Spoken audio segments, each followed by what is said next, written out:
Hello,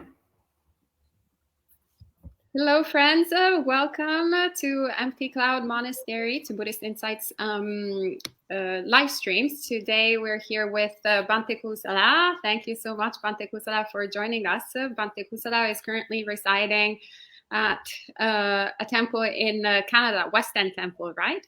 Bhante Yes, Palace. yes, Right? Western Buddhist Temple, Mississauga.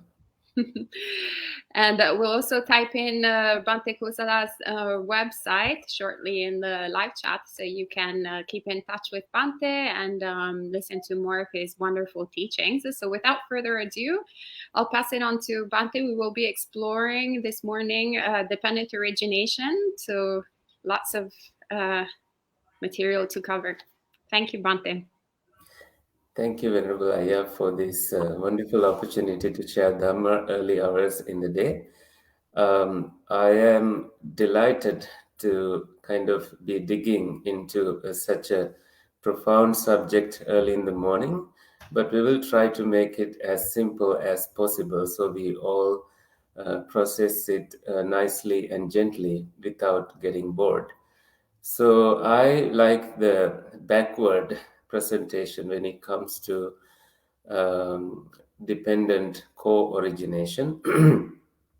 The reason I said co-origination here, it is together arising, something that arises together. That is why we have dependent co-origination in there. Paṭicca, Samuppāda. Paṭicca here means dependent.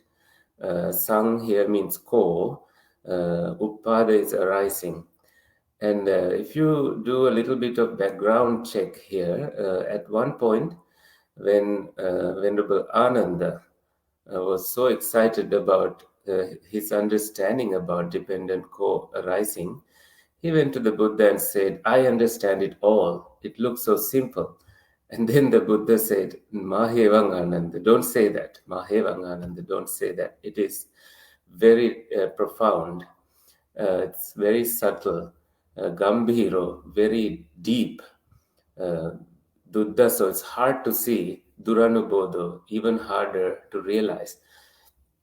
So, and the Buddha has made a statement that the whole teaching is about the dependent co-arising. And when the Buddha kind of emphasized this to Venerable Ananda, he must have gone into deeper thinking and also went into a line of questioning to understand why the Buddha kind of put him into perspective in terms of dependent co-arising. So all of us monastics and lay people here are like Venerable Ananda. Now, in the presence of the Buddha, trying to understand the Buddha's statement as to how this teaching can be so subtle and so profound and so hard to understand. And think about the day the Buddha became enlightened. That's a place I like to begin with. He was battling with the Mara, the army of the Mara. Lots of enemies coming toward him, lots of arrows falling, lots of weapons falling, and he's seeing his position toward war and toward his defilements. So, being a royal person, he would have gone in that direction of war, and also becoming a universal monarch or someone in that capacity. And also, he can enjoy luxuries in life. He can go toward indulgence, karmas, all the sensual pleasures as a human being, the maximum of it.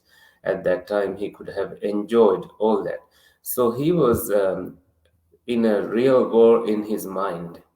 Because I always say we live in our mind, which is an unlimited area. Even for the Buddha, he was really facing the trouble of passing beyond the enemy of the Mara. But then, when the Buddha was seated in Vajrasana, the diamond seat, as we call it, under the Bodhi tree, to defeat the Mara was speaking directly at him, asking, how can you defeat me? And what power and position do you have to defeat me? At this time, the Buddha really reflected on his powers of parami, that he has fulfilled 10 perfections, including perfection of generosity, perfection of morality, perfection of wisdom, perfection of determination, perfection of virtues, perfection of goodwill, all these 10 perfections. And he touched the earth to show that this is the power I have gained over the eons of um, wishing to become enlightened. And then the earth trembled. At this point, the Mara defeated and ran away. So the Buddha himself teach us in Anamatagga Sanyutta, endless beginnings. There, the Buddha speaks with similes um, how far we have come, eon by eon, without seeing an end of suffering. He gives similes such as the milk that we have had as as infants is greater than the four great oceans. So these similes have been given to emphasize how many births we have been being born again and again and coming this far without seeing the beginning or an end. And this understanding is necessary to see what made him think deeper and use his wisdom and knowledge and his position in meditation to reflect deeply on these subtle teachings. So you see, now Mara defeated that way with his power, bringing all his power back to him.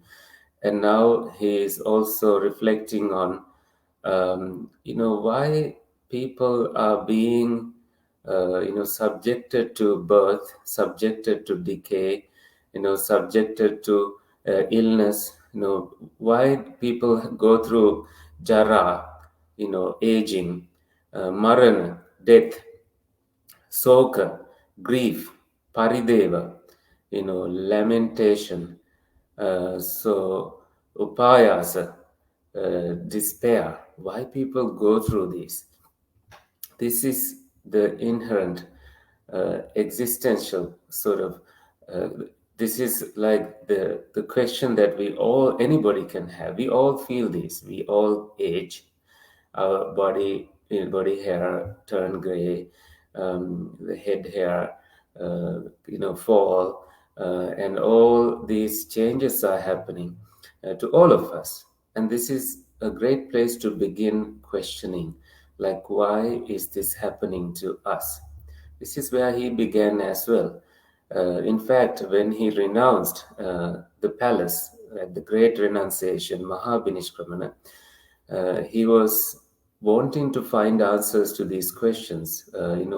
As he saw an elderly person, a sick person, and a corpse, a dead body, and also a seeker of truth.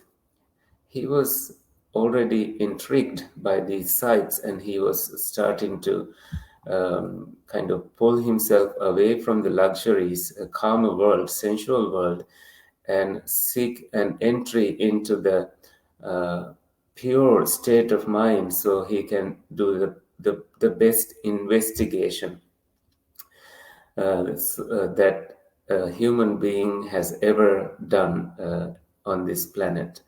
So he was still struck in with those questions about decay, death, aging, all these uh, questions that we all face, like all these nature's situations that we all face. Then he realized it's because we are born in different places that we face these natural cause of existence, such as aging and death, etc. We are born as human beings, we are born as animals, we are born in heavenly realms, we are born in hell realms, we are born in Brahma realms, we are born in all these different places, and all these places have aging, all these places have lifespan, and then they perish, they die. And now the simplest question he had has been answered. But then he doesn't stop there. This is the great thing about the Buddha. He still questions. He continues questioning. Then he asks himself, why are people subjected to birth?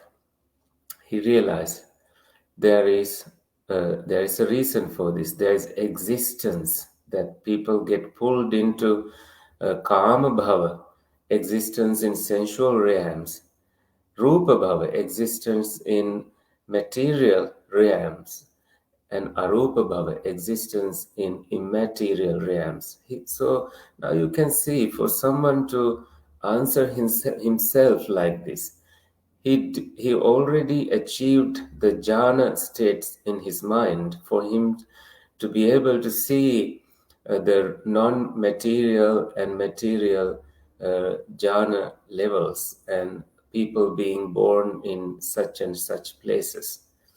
You see, this is also at the first watch of his enlightenment night.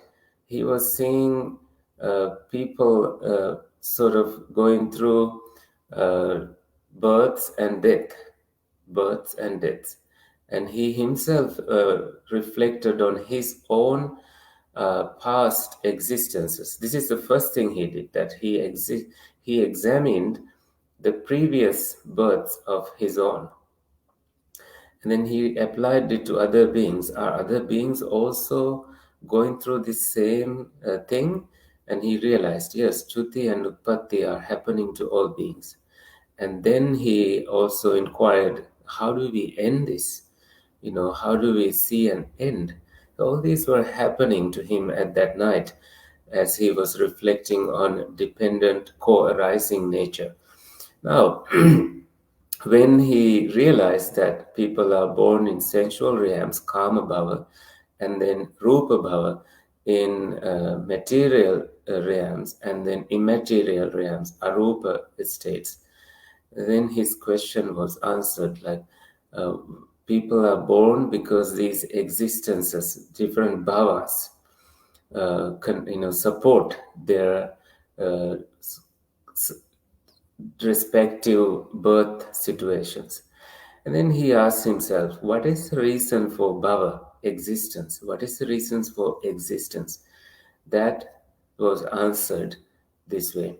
Upadana pacha bhavo, because of clinging, there is existence. You cling to wherever your mind happened to be. If you practiced even to the level of Alara Kalama, Uddakarama Putta, and Gautama Buddha, that he saw the danger that you can get attached to that state of the mind, to immaterial existence, such as nothingness and neither perception nor non-perception. When you have developed your mind that far, these immaterial states fool you, deceive you, to think that this is the end, that you can't go any further. And this also puts an end to your striving, so that you accept it as your destination. And this is why practicing deeper samadhis are important, so you can see that you yourself can fall prey into these situations unless wisdom has been revealed to us through a supreme enlightened person like the Buddha. So then he started questioning. People get clinged, people get upadana, people get cling to different existences. That is why they are born. Even a worm in cow dung, you try to pull it away from it, saying, this is not the place for you, you become born as a human being. But the worm would go back into cow dung saying, no, I love this place, this is perfect, this is what I wanted. I like the warmth of this. So they admire that they have achieved that far, and they take pride in it. Now, upadana pacha bhava, because of clinging, there is this existence, different existences. So, what is the cause? What is because of what does clinging arises? Hmm. And then he realized, tanha pacha upadana, because of craving, there is upadana, there is clinging. You crave to something. Craving simply is liking and disliking or ignoring the truth. And in any of these situations, you have fallen into craving. Your desires are working. The underlying causes have not been seen by you. So you realize that it's because of craving, it's because this tanha being manifested that you cling to it. Now you see things dependently co-arising. And what is the reason for craving? So he asks that question. Vedana pacha tanha, because of what we feel about our experiences, what we feel as pleasant, what we feel as unpleasant, what we don't feel. Sometimes neither painful nor pleasant. So this is like neutral experiences. So these are reasons why we feel, and then why we get craving arising in our minds. Now you see the way things, when we inquire backward this way, we find these answers. I'm sure we are using the wisdom of the Buddha here. We are, if we tried it ourselves, I'm sure we may have stopped at perhaps jati place, because depending on how much wisdom and ability of samadhi that you have cultivated, the knowledge that you have may be limited for you to start this kind of line of questioning. Anyway, before I expand, I'll continue this line of questioning again. So, what is the reason for tanha? So we also fall into kama tanha. Kama tanha is desire in sensual realms. Bhava tanha, desire to exist. Vibhava tanha, thinking that there's no continuation, that things will end at some point. So you enjoy as much as you could, because there's non-existence. That is the way we believe. So this is. This is also about where people are. If you go back to the roots again, like this very craving support different birth situations, like Andaja, Jalabuja, Sansedaja, and Opapatika. Beings are born from eggs, and then in liquid surfaces, wet surfaces, and then in mother's womb, even in animal realms, in mother's womb, and then spontaneous beings, that they are born spontaneously. Because you don't see it, sometimes people never believe that these things happen. It's like electricity. Just because you don't see it, you don't go and touch the active wires, because you have the understanding that this could be harmful to you. So things that we don't see in the unseen world, is a biggest hindrance for us. That if we start seeing it, then we start believing it. We start the same line of questioning with a rush in our mind. My goodness, where is my escape? How can I run away from this? I don't want to be born in an egg. I don't want to be born in a dog mother's womb. I don't want this. So this is when you have that urgency, samvega in you, that my goodness, I'm seeing such danger ahead of me. Let me escape. You see, craving, you also start seeing craving brought you that far. So, what is the reason for craving? That's that's because of what we feel. So what is the reason for feelings? Right? Phassa pacca vedana, that we come in contact with experiences. Because of that, we start feeling. If we never had it, if we never had any contact, then there's no way feelings can arise. And only someone who has practiced deepest level of jhanas, deepest levels of samadhis can see that no contact is even possible, that you stay without contact in the sensory or non-sensory realm, that there could be an escape there, the exit there. Okay, now you see, it's amazing when things fall into place here, that you will start seeing the contact experience. Let's take Madhupindika Sutta into our discussion here. In it, it says, Chakkuncha Paṭicca Rupecha Uppajjati. Because of the eye and the form, Uppajjati arises Chakku Vijnana, eye consciousness. Because maybe you are looking at an image, if you are not conscious of it, you aren't catching it. Now you are conscious, so you are seeing it. Chakku Vijnana. Tinnan Sangati Passo. Going together of these three. What three? You have Chakku, you have your eye, you have the form, and then coming into existence of the eye consciousness. Now, meeting of these three is contact, passo. You see, this is where contact is being manifested. And now, because we have contact, we have feelings, then why do we have contacts? Now, this is the question he asked himself at that point. And he got the answer. We have salayatana, 6 sense bases, and that is why we have contact.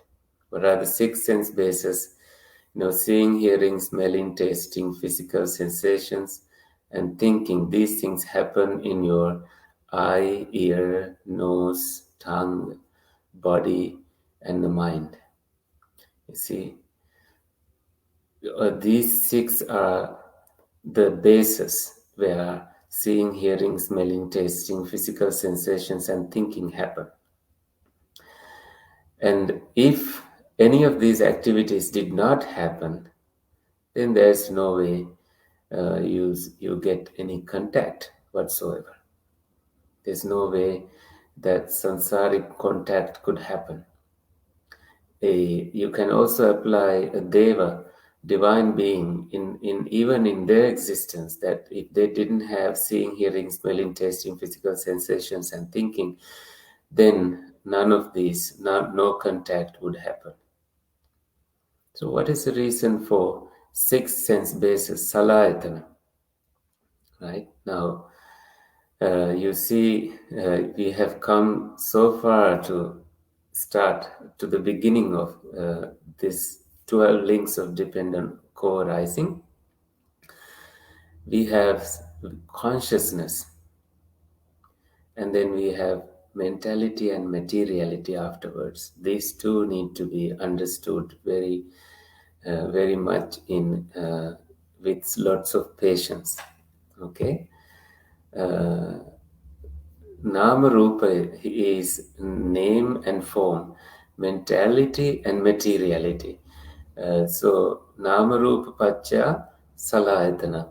Because of name and form, then we have 6 sense bases. Because of consciousness, we have Nama Rupa, name and form. Now you are here in one of the very fun places of dependent co-arising.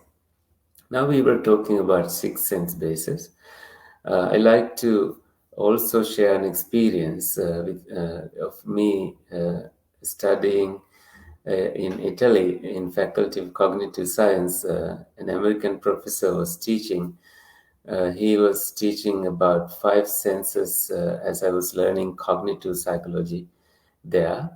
And at the end of the class, I went to speak with the professor, Professor David Melcher. He said, I asked him, like, are we ever talking about the sixth sense base, which is the mind? And he said, no, we can't see it, we can't touch it, we can't measure it, so we don't talk about it in these science classes.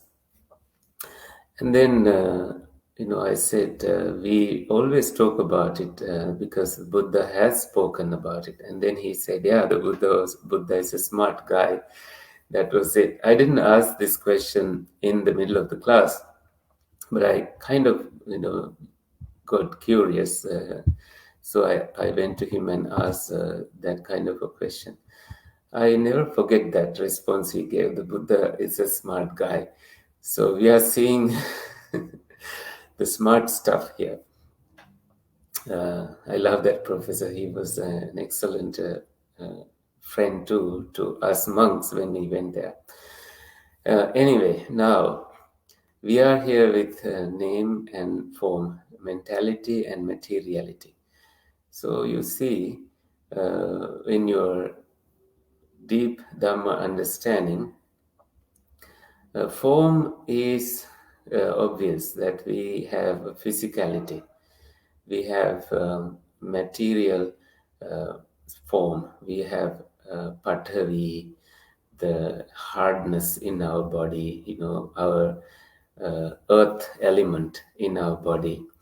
We have fire element, water element, air element in our body. Now, people have also done what percentage of which we have here. So much of it is water in our body.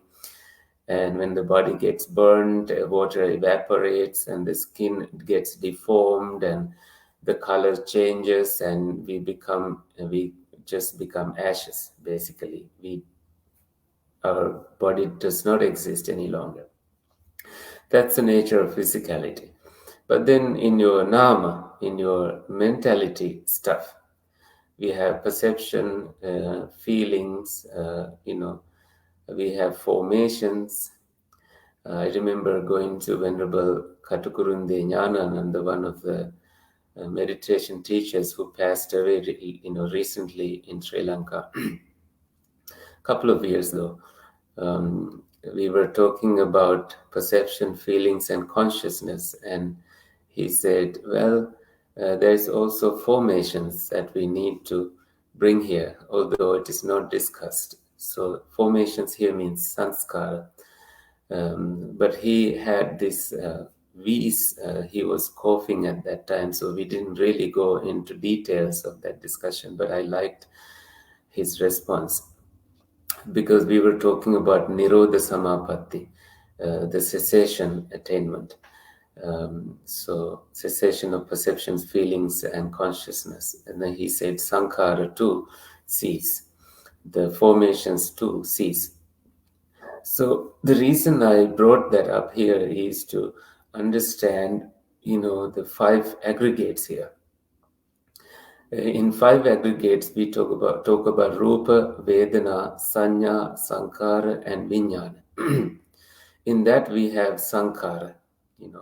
Rupa is the four elements, the body, and then that is the physicality. All the rest is Nama, the feelings, Vedana, Sanya, perceptions, Sankhara, formations, and Vijnana, consciousness. So perceptions here, it means shapes and colors, that the way we perceive the world. Different beings perceive it differently. And formations here is what we have formed over the sansaric births, and we have formed Kaya Sankara, Vachi Sankara, and Mano Sankara.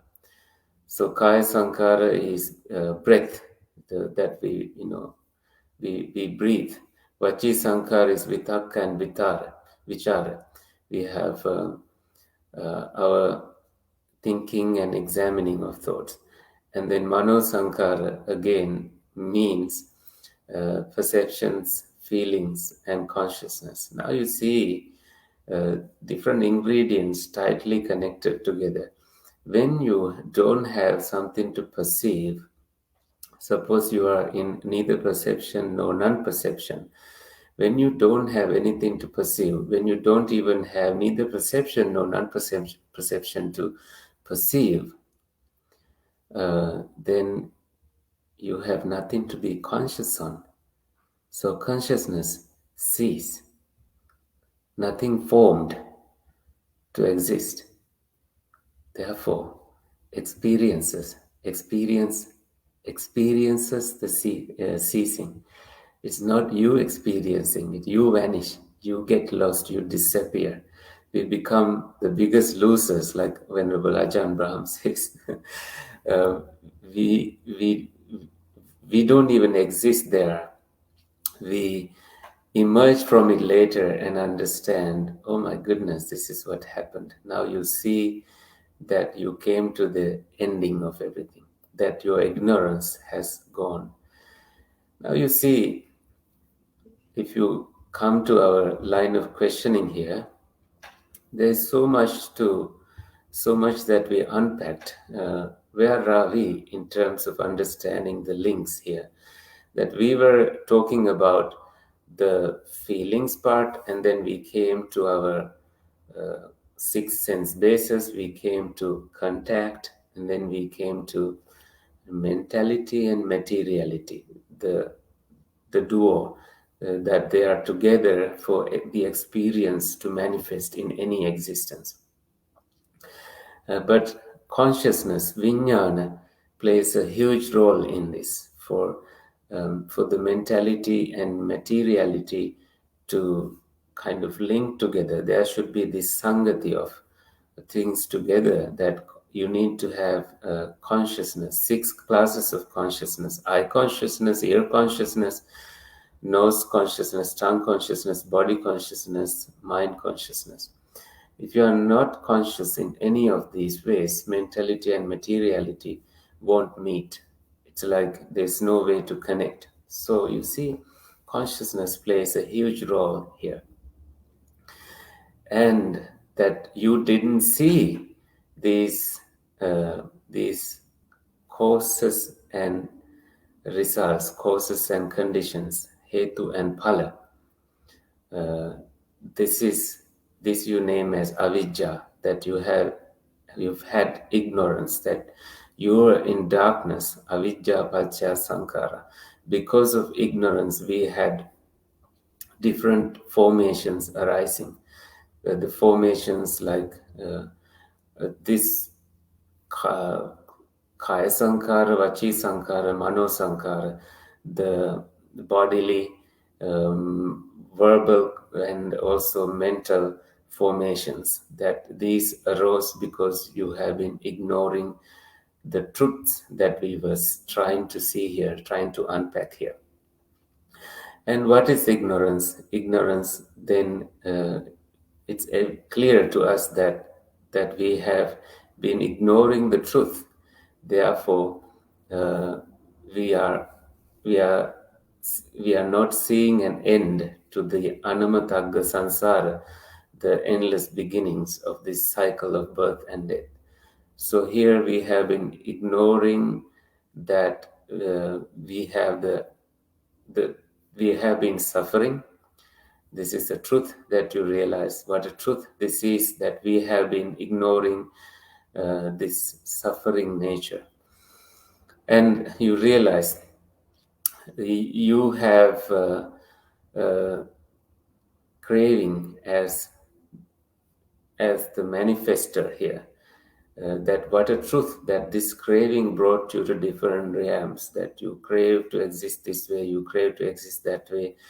And what you realize that you were ignorant about this nature, that craving is the bull that pulled the cart forward, that the bull itself hardly ever knows how to put the burden down, that we have all been fooled that way, that we have to carry these burdens all the time.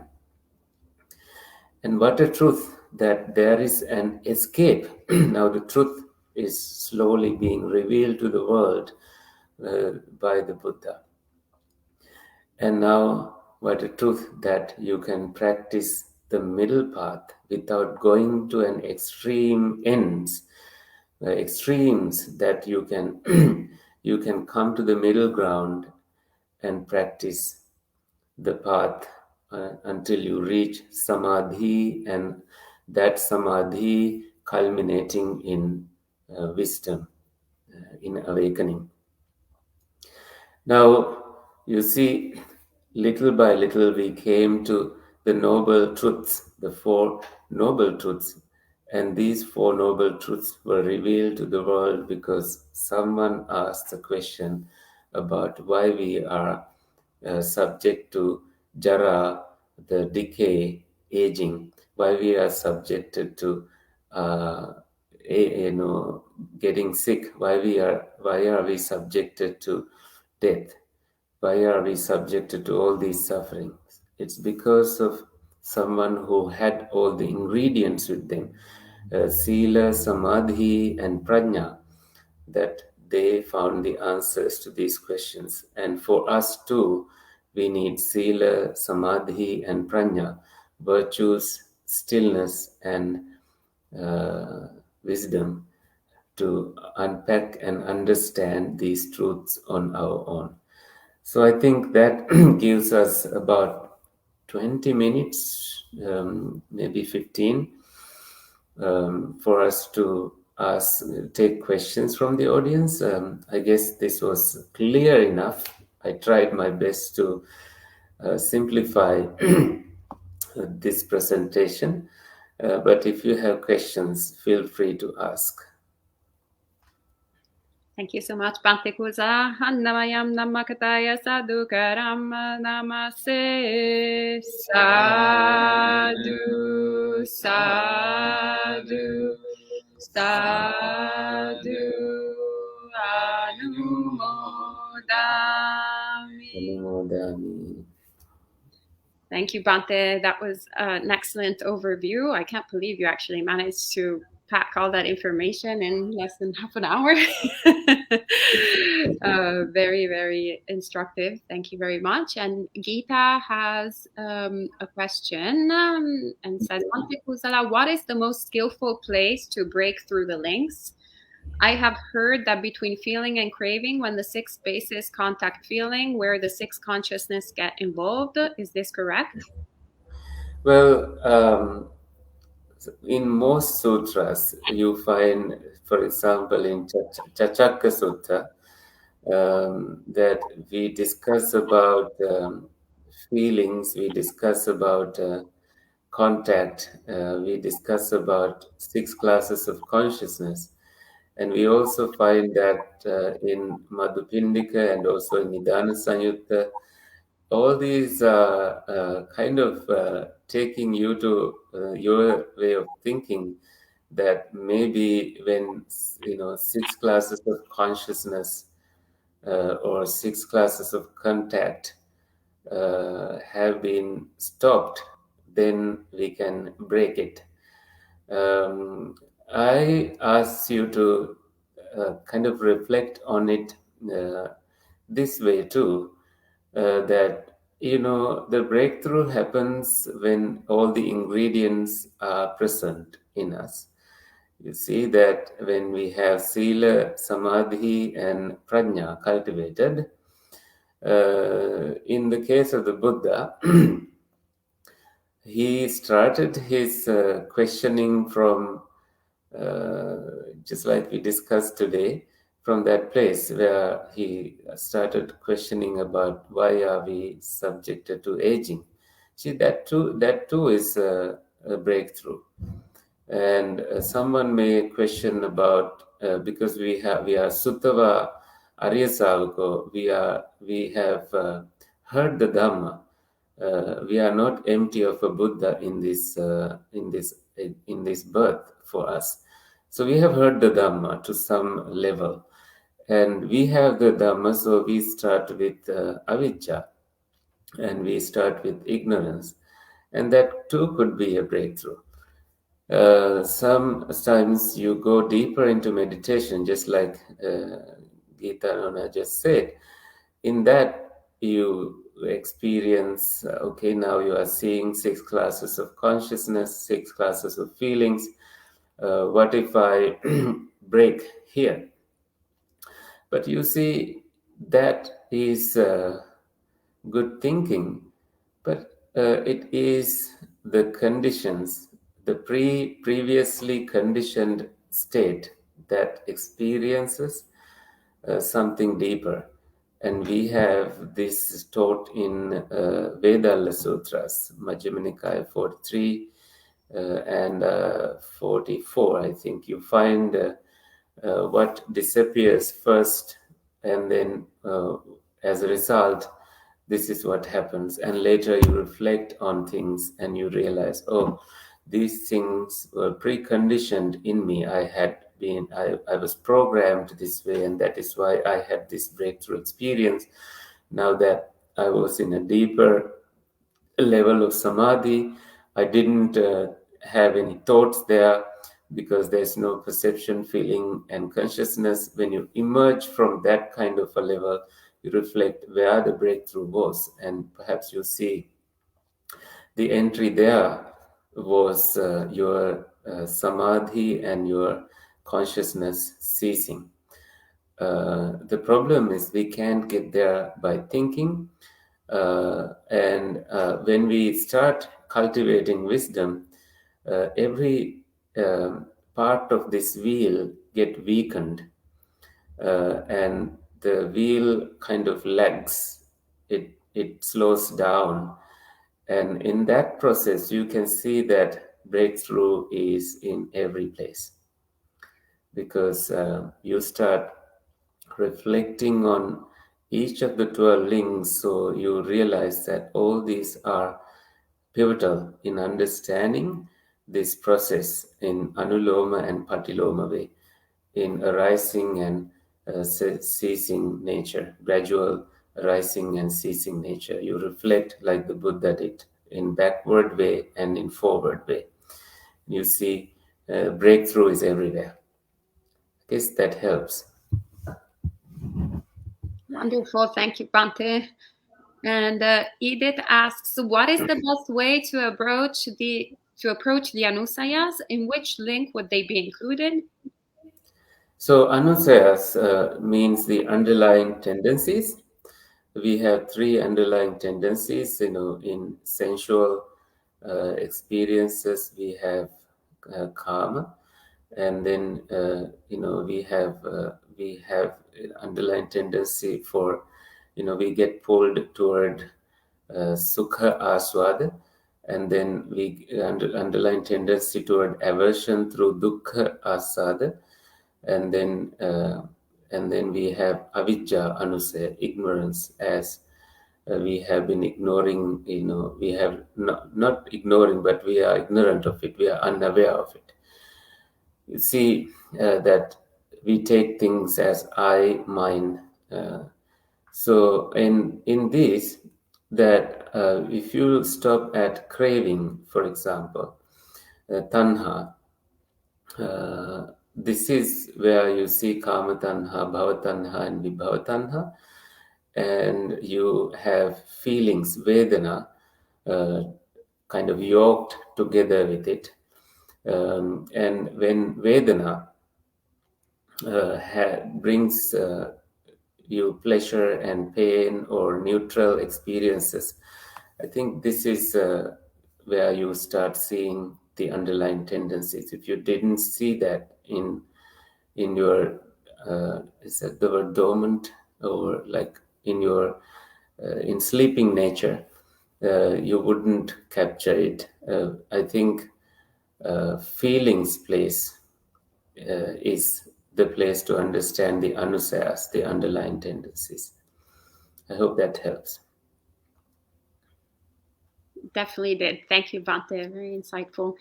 And Anita asks, Bhante, please say a few words to a practice that one can put in place of being able to shift to awareness before the senses and mind hijack our awareness and the threshold of an experience, and we can reactively be unable to act wholesomely. So this is asking about the practice, few words. So we, so a practice that you can put in place of being able to shift to awareness. So we program our mind before we even get trapped into our habitual tendencies. We get habituated, and that every time you pass through certain experience of meditation, habitually you go into that experience, and that you are aware of it, and that is it. So before that happens, before even you begin meditation, you can program your mind that when you get there, your inner voice will tell you that go beyond this. Don't get trapped in any wholesome or any unwholesome state. Just let the experience cease. And perhaps that programming would come and assist you in your meditation. And when when you do that, when you are aware of that experience, your awareness itself can be a stumbling block for you, so that you start, instead of analyzing things, instead of even getting attached to that experience, see what, you know, see whether you can just be, and you fill with energy, because if energy is lacking, virya is lacking, your meditation power will decrease, and you may fall, back into hindrances or some problematic situations. So I think your, if we say, like, in terms of your practice, it's unique to everybody, that you do metta practice, all these, like, if you read Metta Sahagata Sutta in Samyutta Nikaya, accompanied by loving kindness. Um, I think Bhikkhu Bodhi's translation, page 1609, it talks about you programming your mind, not really programming, you bringing your metta to Subha Vimokha, and then your karuna to infinite space, mudita to infinite consciousness, upekha to nothingness. You see, all these goals have been set for you, and you practice these with 7 factors of awakening. Sati, Dhamma, Vichaya, Virya, Piti, Passaddhi, Samadhi, Upekha, mindfulness, investigation of Dhamma, effort, joy, tranquility, stillness, and equanimity.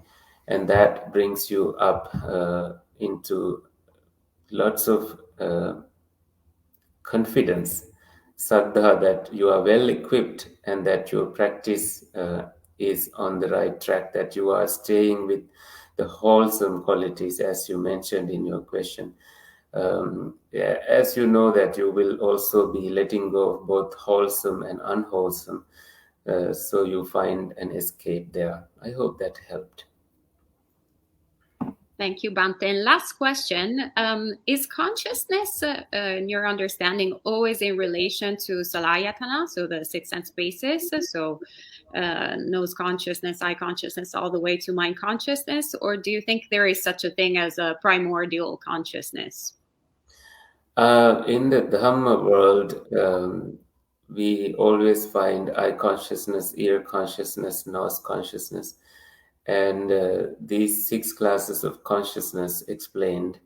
We don't see, I think there's nothing wrong when things put together, we can label it in any way as primordial consciousness, or mind, or thoughts, or thinking, and chitta.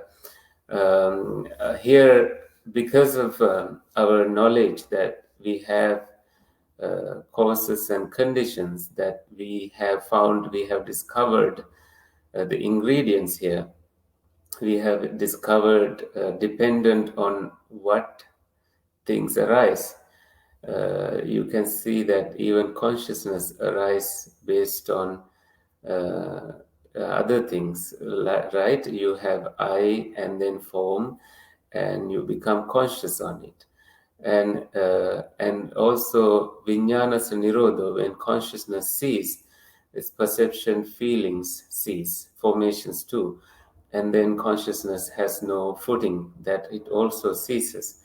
These are the reasons why that we that made us think that make us think that we are left with six classes of consciousness based on fuel. They arise, and when there is no fuel, they don't arise. I'm not sure if Venerable Suddhas or another Venerable would like to speak to the primordial consciousness based on the sutras, but this is my understanding so far about the consciousness. Thank you. Wonderful, thank you. And Bhante Sudaso has a question, actually. So yeah, on that point, Bhante, what are your thoughts on the Mahayana concepts of they add two more layers of consciousness? So the seventh consciousness is the consciousness of self-identity. So the delusional consciousness of self-being, and then the eighth consciousness is the Alaya Vijnana, like the which seems, as far as I can tell, to correspond to the anusayas, like this deep storehouse of tendencies and patterns in the mind. So what are your thoughts about these two extra consciousness concepts in the Mahayana texts? Well, Venerable, there's I think there are reasons. Even in psychology, we have ego and stuff discussed because at different stages of time, they started developing their understanding based on what was available to them at that time. So Dhamma too evolved into Mahayana Dhamma, and I think what they are saying is, it's factual that we can say that it is a consciousness, that we are conscious on an ego, although it's not the ego that we are conscious on, but we have an identity. And the problem with that is, though, you think of me, a piece of me lives in you slightly differently than what I think I am.